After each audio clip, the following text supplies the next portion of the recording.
welcome to another edition of the CivBattleRoyale. My name is Dawkinzz and this is episode 6, Capitals Storming.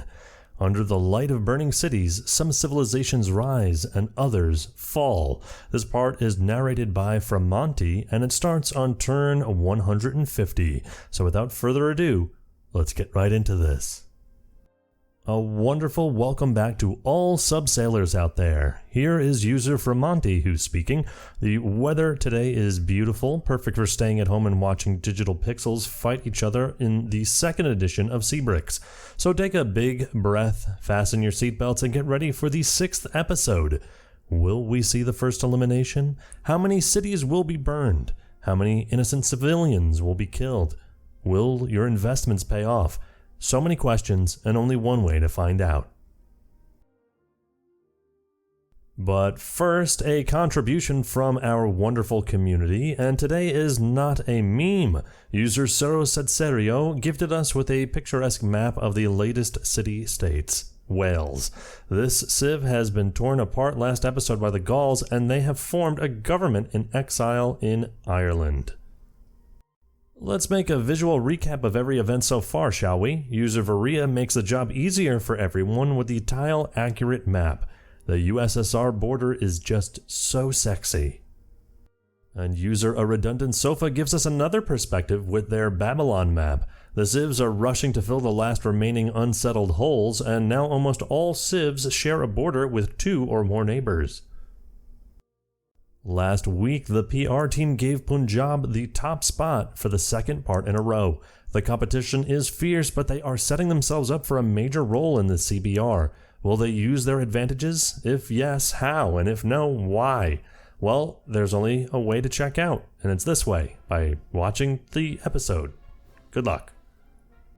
We resume this episode with the Welsh fighting for their life against the Gauls. The latter are pushing against the last enemy city after conquering, settling, and mostly burning down the Welsh homeland.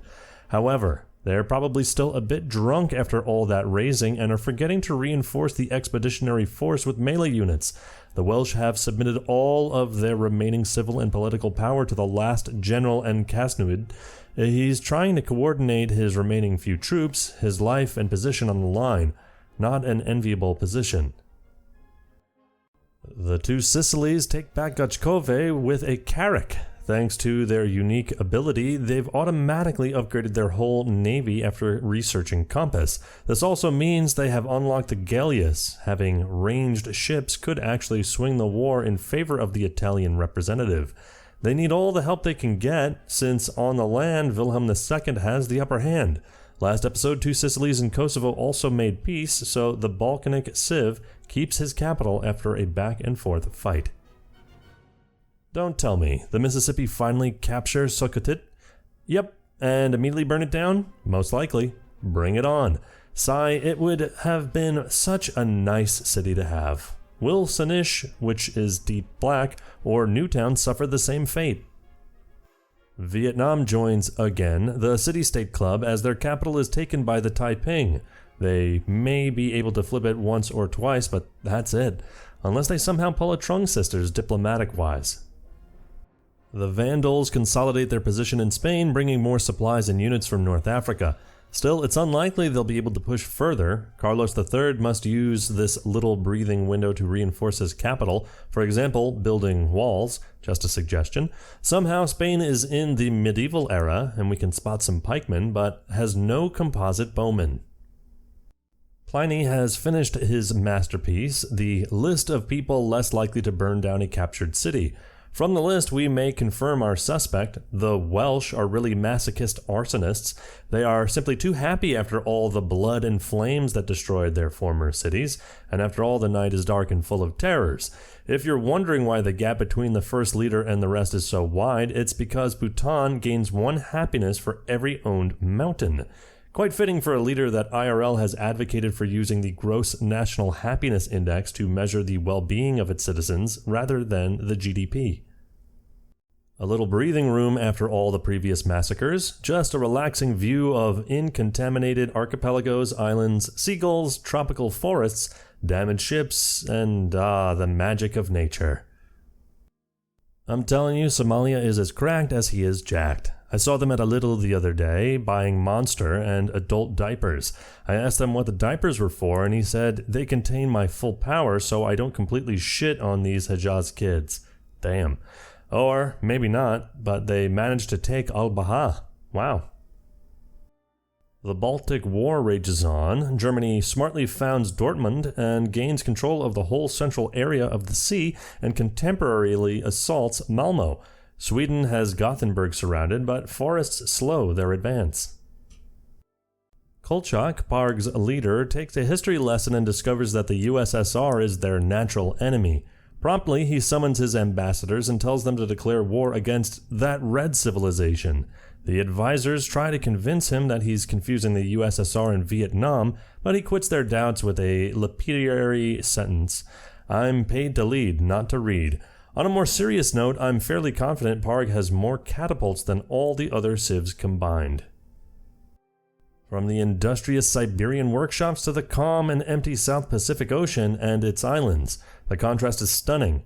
Ihai, wait a minute, isn't that the Japanese settler we first spotted like 3 parts ago? The smoke is high and the swords unsheath, but the soldiers neither advance nor retreat. I swear this is the same situation of 20 turns ago. A horseman quickly rushes into the war council room where the Mississippian leader Tuscaloosa is discussing future strategies with his generals. "The beacons of Newtown, the beacons are lit!" The unimpressed Tuscaloosa smiles and declares, "Yeah, my people were a little unhappy, so I decided to burn down another city. They love this kind of stuff. The fires, the flames, the smell of burning human corpses, the usual. Now don't interrupt me again. We're planning the assault of Sachin."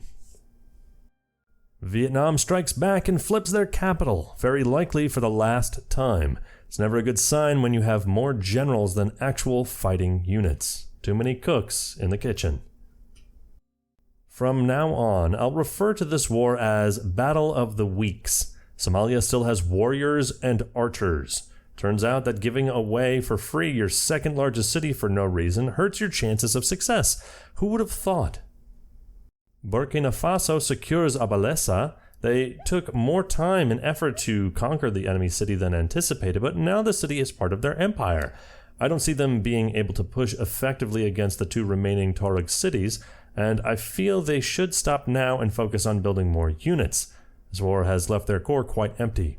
The capital attack counter is now at 2.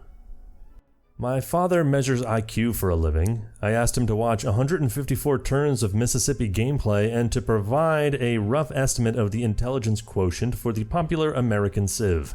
After not speaking with my father for about a month, I received a text early one morning that simply read, "Darn, darn, darn." It's a family show. Confused, I asked what was wrong. "That American fellow you asked me to study, I've never seen anything like it. He's operating on a plane of intelligence 4 to 5 times higher than the smartest men I've ever studied. His tactical troop management is communicating cryptic hidden messages. He's displaying levels of strategy that should not be remotely possible." I had completely forgotten about asking my father to study Canyon, but now I was intrigued. "So how high is his IQ?" I inquired. He responded mere seconds later, "Just under infinity." Now, I don't want to break and suspend disbelief or whatever the phrase is. I literally study IQ for a living, so I don't know if I am actually Framonti's father, if you want to make that into lore, but having an infinite IQ doesn't make sense. Anyway, a huge crowd of merry Mississippians is still cheering for the pyrotechnic show, but now the party's over. Don't worry, reassures Tuscaloosa. We tactically delayed the capture of Sanish, so now that has 3 pops and will burn it down for longer." A round of applause and shouts welcomes his speech. We finally see a shot of South America, and holy cow, Paraguays have a carpet. On the other hand, they have at least 4 settlers with nowhere to go. Perfectly balanced as all things should be, I suppose. They also put down 2 citadels towards Pengco, and will this escalate further into a conventional war? Taiping takes back Hanoi. Maybe Vietnam can flip it once more, but then they'll be out of melee units. The green-white Civ also brings a settler to trap the last Vietnamese city. That's bullying, come on. Are we going to witness the first elimination this episode? It turns out my prediction was pretty accurate. Two Sicilies is stalling out Germany thanks to their dominance in the Adriatic Sea. Granted, the terrain is also helping the defenders a lot with those small choke points, hills, and forests. Germany seems to be running out of steam, and their core is rather empty, excluding civilian units, of course. Well, we can see now why Germany's core is pretty void. They're fighting a two-front war. Sweden has recruited a healthy army of swordsmen and composite bowmen, and they're so close to take back their former city of Gothenburg. They're also fighting in the sea. Taking Posen would shift the war balance heavily in their favor. I don't know why, but I find the Taiping color palette so relaxing. I should thank them for not covering the beautiful scene with some ugly troops. Luckily for them, their northern neighbors have been fighting, directly or indirectly, against each other since the dawn of the game, basically. Yes, the war of the week again, now with 33% less cities for Somalia. Even Jerusalem feels confident enough to declare war against the Blue Civ. Jerusalem. The Spanish-Vandal War is slowly grinding to a halt. Yes, the North African Civ is pushing toward Madrid, but don't have any siege units. Furthermore, Carlos III has formed a defense line right behind the city. Still, his position is precarious. Capital attacked counter 3. Germany takes a page from Two Sicilies' war manual and uses their navy to simultaneously capture Malmö and Gothenburg. That's huge. This picture makes us realize how uninhabited the rest of the Swedish Empire is. I suppose they wanted to roleplay the population density of IRL Scandinavia. It must be exhausting to be Sanish inhabitants. You are constantly bombarded with rocks and arrows. Horsemen run around your countryside for years and years. Mississippi, is that a settler? I swear, if you find a city in the exact spot previously occupied by the cities you burned down. Taiping is rapidly taking control of the Philippines. I think Malacca should try to strike them down before Taiping can consolidate their holdings in the region. The Blue Golden Civ has the technological advantage, and I can spot a pretty powerful navy. However, Taiping has much more production. It may already be too late for Malacca. Sweden pushes back Germany, but for how long can they resist? Just look at that sheer amount of ships around Posen. Germany is in complete control of the Baltic Sea now. Sweden needs to peace out ASAP. If Snorlax Finland decides to wake up, their whole empire would be in danger. Last turn, New Netherlands declared war against the neutral nation. There are some quick skirmishes outside Canducho, but the capital has such a good defensive geographical position. Let's see if the neutral nation can properly use their unique unit, the Chonatan Warband, a stronger swordsman. Wait, is that a musketman on the right of Niagara?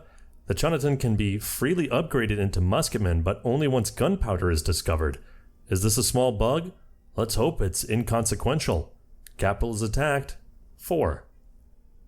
Cleopatra has failed to gain anything against Kosovo, so 4 turns ago they signed a peace treaty. Immediately, Cleopatra switches her focus on the much weaker Jerusalem.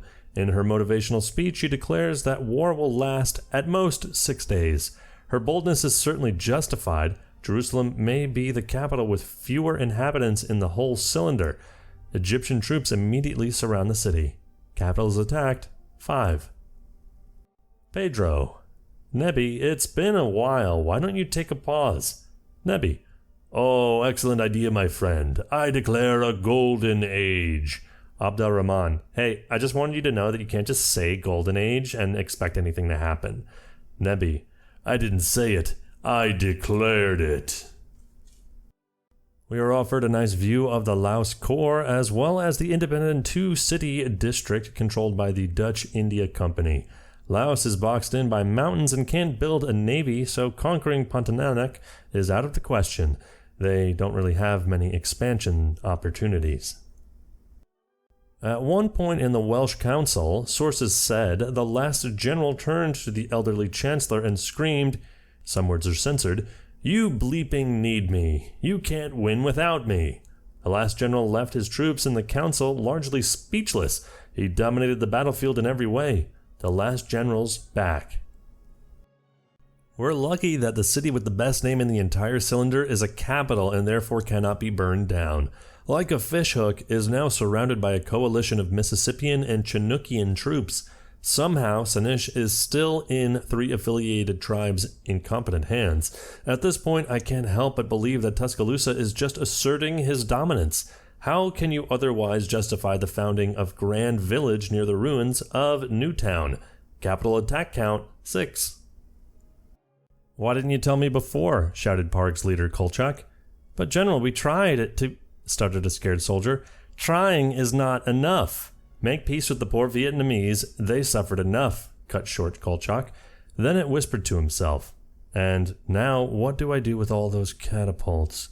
They can't even launch a 90-kilogram projectile over 300 meters. That's good math. He glimpsed at the map and then came up with a genius idea. They will use them against Uzbekistan, an enemy they actually border with. Sometimes my genius is almost frightening," he smiled to himself. "I think I might make Parg and Kolchak sound like Zap Brannigan from now on." Uzbekistan decides to answer Parg's aggression by burning down Ely and nearly capturing Devin from Georgia. Maybe they're trying to force a separate peace to focus on the biggest of the 2 threats. More seriously, they have a healthy military, 3rd largest in the whole cylinder at the start of the episode. I don't think they'll just roll over and die against Parg. Germany finally secures the Baltic Sea, also thanks to their new city of Katowice. Sweden has no melee unit near Malmo or Gothenburg, so those cities are safe, at least for now. Germany is finally free to concentrate all his might on the Scandinavian region, as he pieced out with 2 Sicilies in turn 162. What kind of cluster is this? Wait, let me check my notes. And to put things shortly, everyone is at war with everyone else. Gran Colombia is at war against Peru, Bolivia, the Olmecs, Paraguay, Taiping, and this turn they declared war against Jamaica, a conflict as old as time itself. Jamaica is a victim of a coalition composed by Gran Colombia, the Mississippi, Yuan, and Malacca. Because screw 'em, that's why, I suppose. To complete the picture, Peru, Bolivia, and Paraguay are allied against Gran Colombia but are actually at war between themselves. It's a 3-way, folks. Soldier 1. Hey, do you think we may have exaggerated with the rocks and stuff? I think we set the city on fire.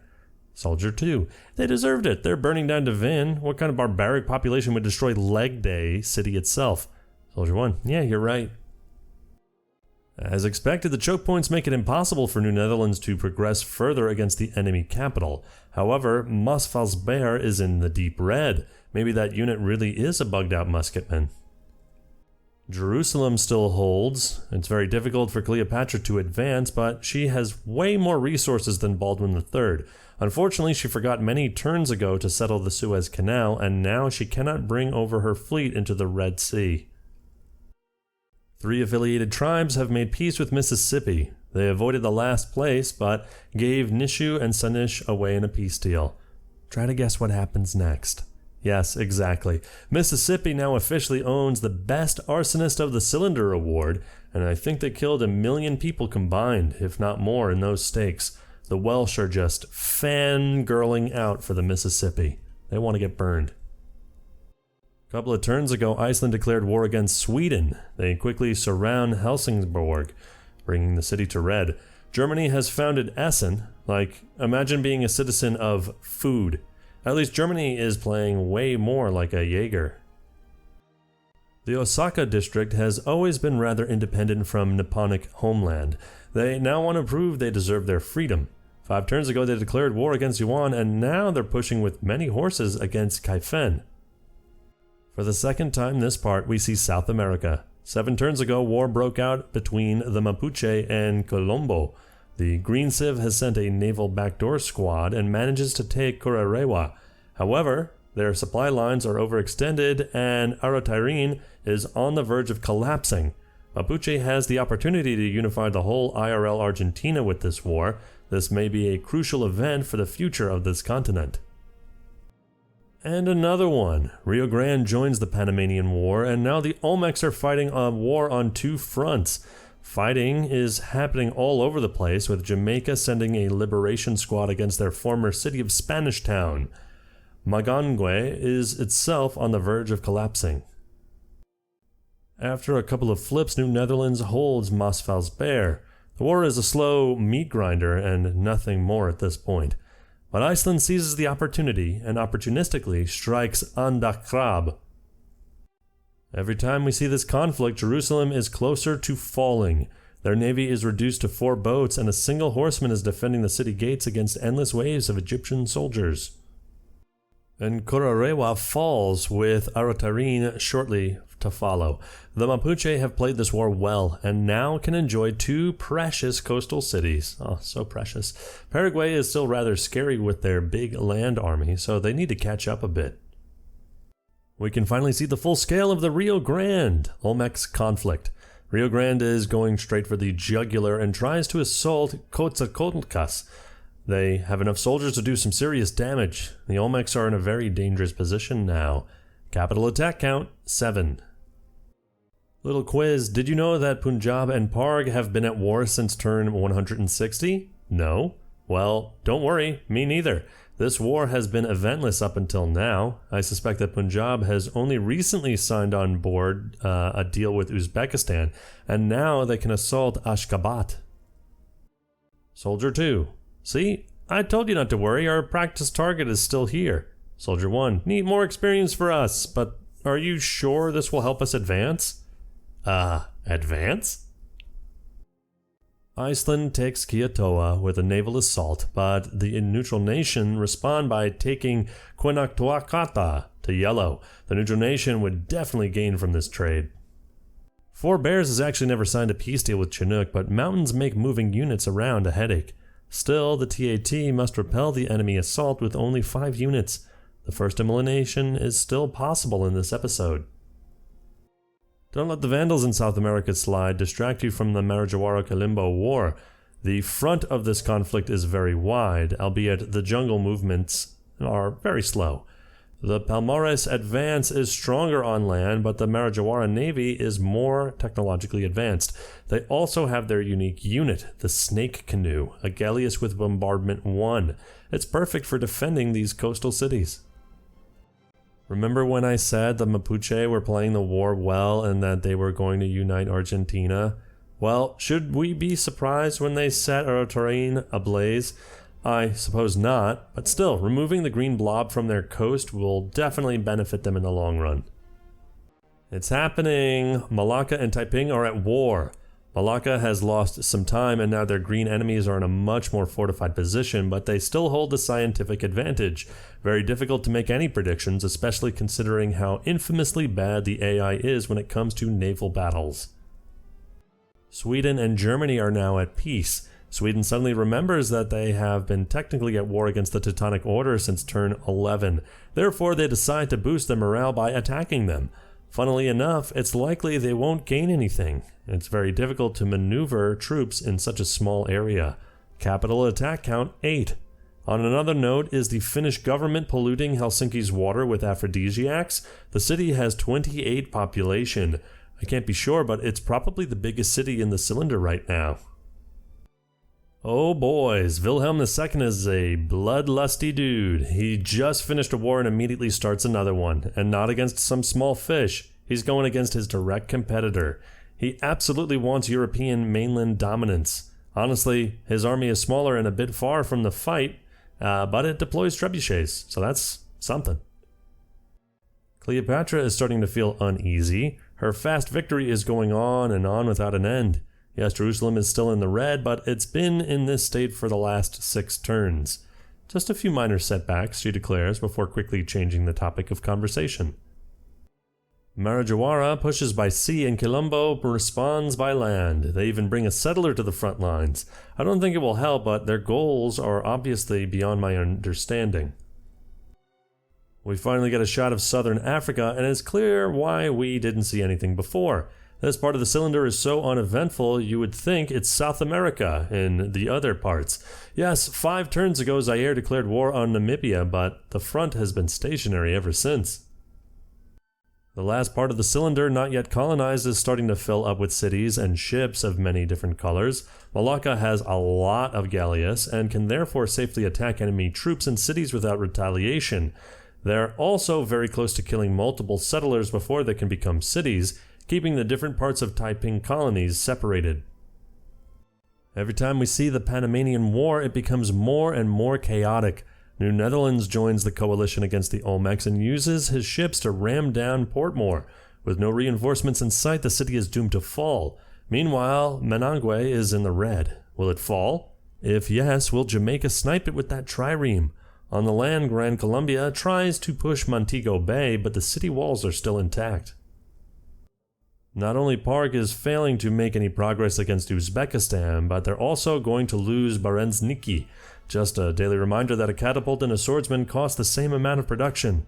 Kolchak has a very unique and odd bias in this game for some reason. And Jerusalem finally falls. Say what you want, but Baldwin didn't give away his city without a fierce fight.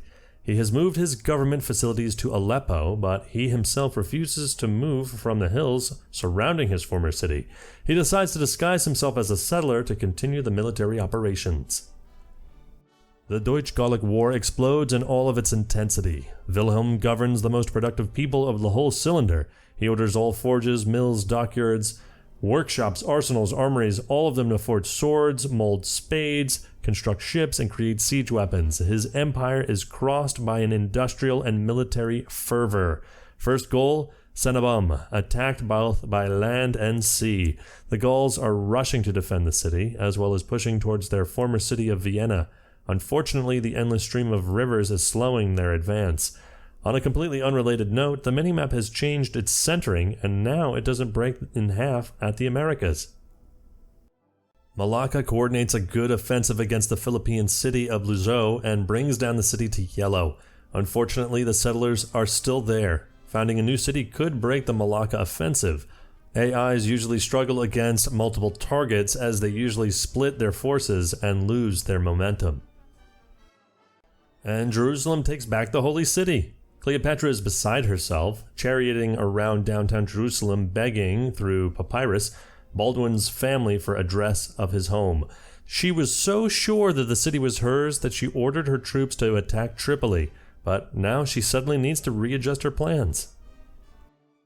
The Gauls have their lands nearly fully carpeted, but they invested heavily in breeding horses instead of training their powerful unique unit, the Oathsworn. We can also note a complete lack of siege weapons. Still, they're advancing towards the whole war front and are sending many reinforcements to Senarum. Wait a minute, where is Rio Grande's navy? You can't send embarked units without any protection like that. Luckily, it seems that on land the war favors them for the moment. They're attacking from two sides with numerous troops, and the Olmec capital is defended only by nearly dead units.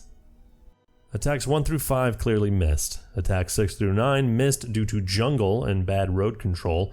10 through 11, very close, but jungle and troop composition make these reasonable misses. And attack 12 likely didn't actually start because Quilombo is already dead inside. However, there is good news for Palmyras. The settler is still alive. Bad news for them, everything else. Their assaults have achieved literally nothing at all. It is always interesting how every war in South America in early games always finds a way to become a stalemate. Jungles are just too OP. Something is slowly moving in Zaire in the Namibian War as hits are exchanged between the two foes. Nothing really dramatic, but Kitwit and Rehoboth are largely intact. It's a pity. Africa has the potential to be one of the most interesting continents to watch, and everybody is sleeping. As anticipated by a notification, Hawaii and Tahiti are at war again. I'd like to be excited, but the script here is getting stale. Magonge falls to the Olmecs. The city is anything but secured. Even New Netherlands can come up with a snipe. Let me say, a North American power holding the Panama Canal would be an interesting and accurate portrayal. Parg and Uzbekistan have been fighting for at least 15 turns now, but the core of the Green Civ is still full of soldiers. The same can't be said for the Siberian Civ, though. At least they destroyed the city of Karshi. It's something, I guess, but in doing so they have awakened a sleeping giant and filled it with terrible resolve. Uzbekistan is knocking down the gates of Berzniki. Hejaz is the victim of a coalition composed by Chola and Lesotho. However, it is the Arabian Civ that tries to strike first, attacking the isolated city of Thiruvurar. They've got for now the advantage in numbers, but must take the city quickly or technologically superior reinforcements will push them back. Simply put, Gran Colombia is electric. Every time they declare war, you have the sense any of the 61 civs on the cylinder could end up with their capital taken. Gran Colombia's unique ability stands out there, serving everything from losing against Jamaica to conquering the Panama Canal with reckless abandon. Is there a more beautiful yet often horrendous showing of Civ AI anywhere? I think not. Germany can have his production in all his glory, but someone fires up the cannons for the Gran Colombia bandwagon. Pull out your pack of Colombian stonks and just try calming those nerves as you watch Colombia jump into 4 enemies yet again. Forward settle twice in the first 2 episodes. You know who gives a frick? Not Gran Colombia, that's who. Gran Colombia is like a nice piece of candy, and it's directly shot into Nebuchadnezzar's palate. You think invading directly a territory of someone with a green color scheme scares a civ like that? No sir, this is Gran Colombia. Somebody give the civ a contract for life because I never want to see predictable and cautious CivBattleRoyale ever again. Well, somebody's a fan. Taiping founds Wuhu and adds some range firepower to their war against Malacca. However, now Tongchang is under attack. No melee units are nearby, but a swordsman is coming. This part of the world is so colorful. I count units of at least 9 different civs. I was admittedly on the Uzbekistan not liking train for a while too, and then I watched their 2-front war and saw it. That city raise. God, I just melted, and the city too. And it was like they had been at work for 180 turns, working their butts off to get the big deal and city captures, and then came home all tired and run down. I had been working my hardest to burn their favorite town of Berzniki. I knew this part had been so hard on them and I wanted it to be perfect, but as I was putting the finishing touches on it, I could tell it just wasn't going to be that great. My heart started racing as I wonder how they'll react. The city is just slightly too cooked and I know I overseasoned the population. My heart is literally in my throat as they come home and give me a quick kiss before sitting down to eat. What is happening? And then it happens. They take the first bite and then smile and say, "This is amazing, honey, thanks."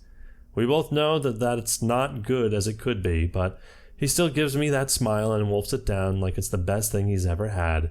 So yeah, I'm an Uzbekistan fan now. What kind of weird fan fiction did we get into? Finally, Malacca conquers Luzhou. Taiping is defending nails and teeth its overseas holdings and can potentially flip back the city. In the corner, Vietnam oversees the naval battle, mumbling to himself that one time they were the owner of those islands and boasting about keeping Australians away from the Asian continent. Around 10,000 BC, humans invented the slinger to allow them to throw objects harder. Around 400 BC, humans invented the catapult, which allowed them to throw objects even harder. And shortly after, the trebuchet followed, which allowed people to throw objects even harder. In 1958, they invented the intercontinental ballistic missile, which allowed people to blast objects about anywhere on the planet. Since then, the evolution of throwing things has mostly been halted until 2021, when a civ called Ptolemy's invented a way to throw leads harder than was previously imagined possible. Got him. Like, seriously, I'm tired of this part of the world. It's the same slide since the start of the war. Let's talk about anything else, like there is a Vandal trade route in Anatolia. How? What is happening with the trade routes and the Vandals? And we conclude this part with a final view of the Germanic-Gallic War. Cenabum is still holding on strong despite being under siege since the beginning of the conflict. The Gauls have overrun every defense between them and Vienna, but are yet to damage the city. It has been an honor to narrate this part for you folks. A lot is happening in these explosive early game episodes, but I hope I was able to convey the most important events in an interesting and entertaining way. As always, stay safe and I'll see you around. And this has been fun for me too. That's episode 6 for you guys. Episode 7 may or may not be a little bit late, but I have good reason because I'm getting married. So thank you for joining me. Sorry that it'll be a little bit late, but I kind of have my hands tied. And until episode 7 releases, we'll see you next time.